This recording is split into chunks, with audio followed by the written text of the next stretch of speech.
உள்ளுக்குள்ளே ஒயரை நம்ம எடுத்துக்கணும். சரிங்களா? இந்த பிட்டு ஒயர் உள்ளுக்குள்ளே இப்படி இருக்குல்ல, இதை வந்து இப்படி உள்ளே விட்டுக்கோங்க. இந்த ஒயரை நான் உள்ளேருந்து வெளியில் சொருகி வச்சுருக்கேன்.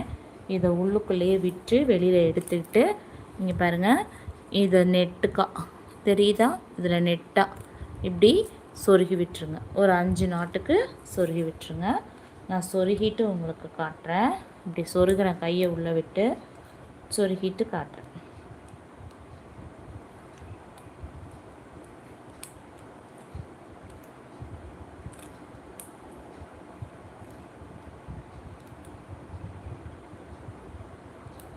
நம்ம சிவன்கண் கூடையிலலாம் கார்னரில் ஒயர் சொருகுவோம் பார்த்தீங்களா, நெட்டாக அந்த மாதிரி சொருகிக்கலாம்.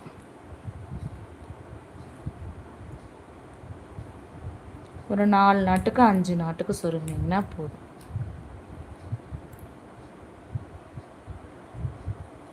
ஓகேங்களா? நான் உள்ளுக்குள்ளே காட்டுற பக்கத்தில் இங்கே பாருங்கள், உள்ளே நெட்டாக சொருகி விட்டுருக்கேன். நான் 5 நாட்டுக்கு இந்த ஒயர் மறைக்கும்னு நினைக்கிறேன். இப்போ பாருங்கள், உள்ளுக்குள்ளே சொருகி விட்டுருக்கேன் பாருங்கள். இந்த மாதிரி நீங்கள் சொருகி விட்டுற வேண்டியதான். இப்போ நம்ம 2 சைடு கார்னர்